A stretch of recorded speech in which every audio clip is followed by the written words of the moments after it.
तो दोस्तों इस वीडियो में हम लोग हाल ही में हुए महाराष्ट्र बीओई एग्जाम 2025 के दौरान पूछे गए एमसीक्यू का सलूशन लेकर आए हैं, जिसमें पहला क्वेश्चन है कि bed coil tubes of a fluidized combustion boiler are studded. यानी कि जो एफबीसी बॉयलर होता है, फ्लूइडाइज्ड बेड कंबशन बॉयलर होता है, उसमें जो बेड कॉइल होता है उसको स्टड किया जाता है। तो इसका पर्पस क्या होता है? तो देखिए, सबसे पहले जैसे ही हम लोग स्टड करते हैं तो उसका जो सरफेस एरिया है, हीट ट्रांसफ़र सरफेस एरिया जो है वो इंक्रीज हो जाता है। और दूसरा कि जो बेड मटेरियल है वो फ्लूइडाइज करता है वहीं बेड कॉइल के पास, तो इरोजन को भी मिनिमाइज कर देता है।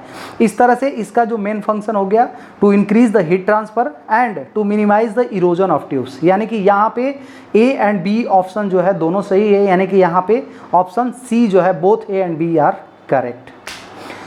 तो चलिए अभी हम लोग नेक्स्ट क्वेश्चन देखते हैं। सेकेंड क्वेश्चन है, registry number of boiler is T5658। The T in the number indicates that is a, यानी कि जो बॉयलर का रजिस्ट्रेशन नंबर है इसमें दिया है T5658। इसमें जो T है ये नंबर क्या इंडिकेट करता है? टावर टाइप बॉयलर या ट्रिपल पास बॉयलर या ट्यूबुलर बॉयलर या none of the above.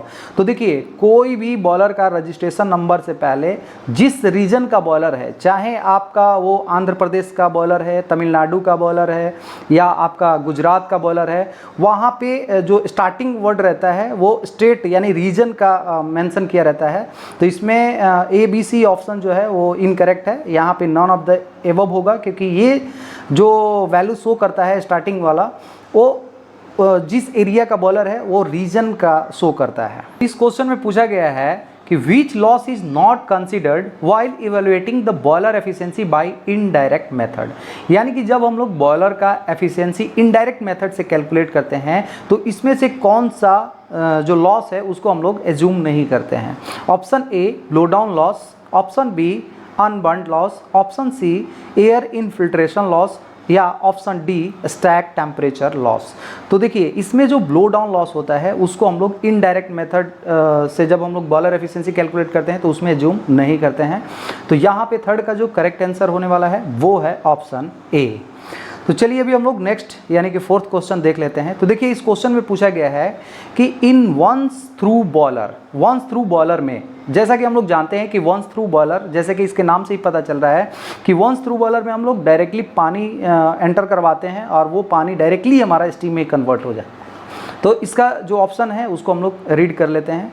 Option A है flue gas pass only in one direction, option B steam is sent out only in one direction, option C air is sent through same direction, और option D there is no recirculation of water.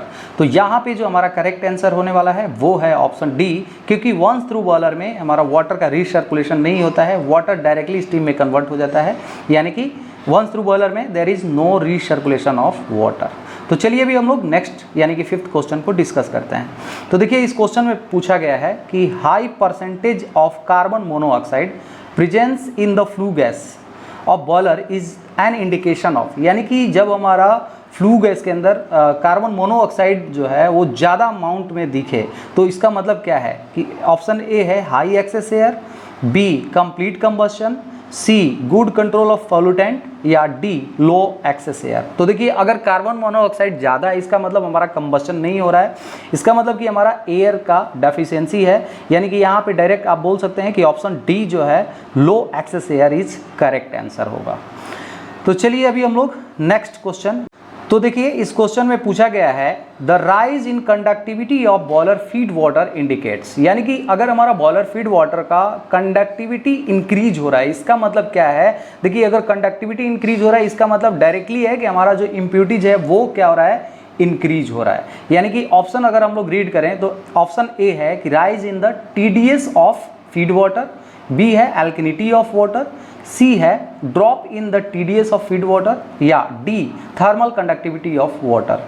तो देखिए, option ए जो है वो correct होगा, क्योंकि अगर हमारा TDS बढ़ रहा है इसका मतलब कि हमारा कंडक्टिविटी भी बढ़ेगा, क्योंकि TDS जो है वो कंडक्टिविटी का डायरेक्टली प्रोपोर्शनल है। तो यहाँ पे ऑप्शन ए जो होता है वो करेक्ट है। यानी कि अगर हमारा कंडक्टिविटी फीड वाटर का बढ़ रहा है इसका मतलब कि हमारा फीड वाटर का TDS भी बढ़ रहा है।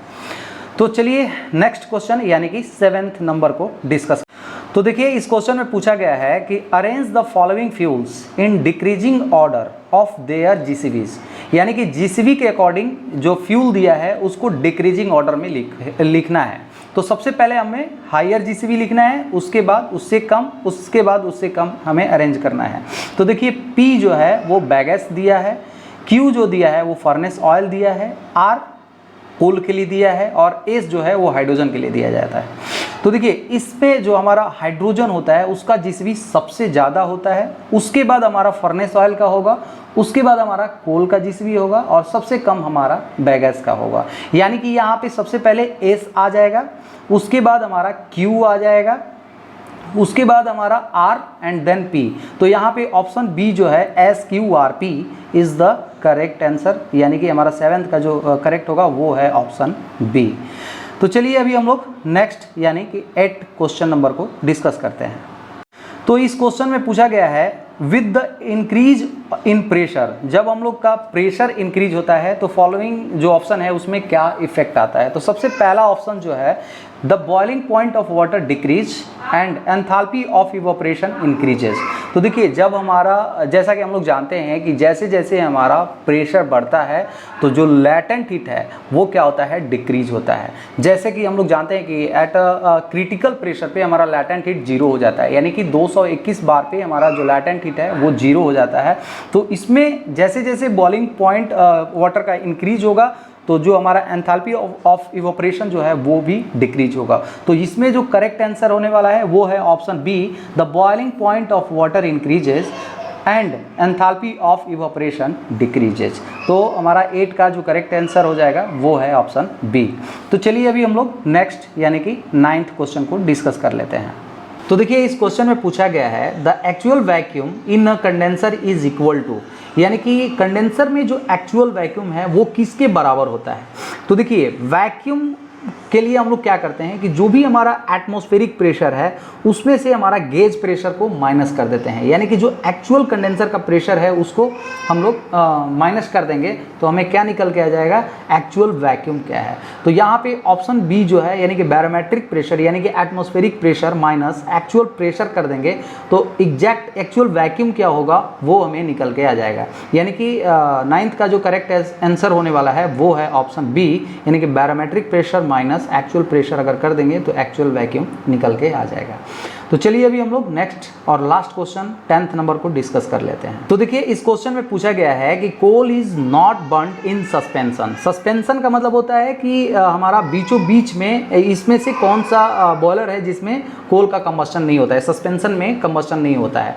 तो देखिए ऑप्शन ए है chain grate boiler, B option है fluidised bed boiler, C option है स्प्रेडर स्टॉकर बॉयलर या option D pulverised fuel fired boiler. तो देखिए हमारा अगर फ्लूइडाइज बेड कंबस्शन बॉयलर देखें या स्प्रेडर स्टॉकर बॉयलर देखें या पल्वराइज फ्यूल फायर्ड बॉयलर देखें, इस तीनों बॉयलर में हमारा जो कंबस्शन होता है वो सस्पेंशन में भी होता है और इन बेड में भी होता है, लेकिन जो चेन ग्रेड बॉयलर है इसमें केवल हमारा बेड पे ही होता है। तो यहाँ पे जो करेक्ट आंसर होने वाला है वो है ऑप्शन ए, यानी कि हमारा चेन ग्रेड बॉयलर में सस्पेंशन में कोल का कंबस्शन नहीं होता है। इस तरह से यहाँ पे हम लोग एमसीक्यू में पूछे गए सारे क्वेश्चन को डिस्कस कर लिए। उम्मीद करता हूँ ये वीडियो आप लोग अच्छे से समझ में आ गया होगा। अगर मेरा वीडियो आप लोग को अच्छा लगा, इन्फॉर्मेटिव लगा तो प्लीज़ मेरे वीडियो को लाइक कर दीजिए। अगर मेरे चैनल पावर पॉइंट डिस्कशन में नए हैं तो प्लीज़ मेरे चैनल को सब्सक्राइब कर दीजिए। तो चलिए friends, thank you so much.